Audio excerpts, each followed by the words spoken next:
நம்ம இந்த ஸ்டேஜில் பால் தேங்காய் பால் வந்து நல்லா திக்காக எடுத்தும் சேர்க்கலாம். இல்லை பால் வந்து நம்ம மாட்டுப்பால் இருக்கு இல்லைங்களா, அதையும் நல்லா வந்து காய்ச்சி ஆற வச்சு நம்ம இதை சேர்க்கலாம். இப்போ நல்லா வந்து கொதிச்சிருச்சு.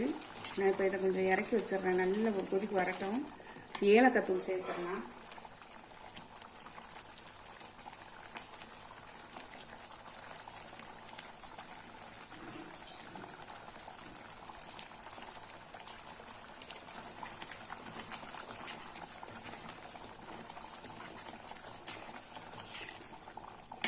இப்போ இதை அடுப்பை ஆஃப் பண்ணிடுறேன்.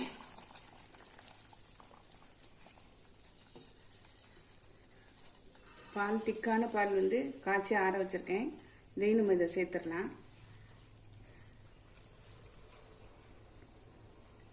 நீங்கள் தேங்காய் பாலும் இதில் சேர்க்கலாம், நல்லா டேஸ்ட்டாக இருக்கும்.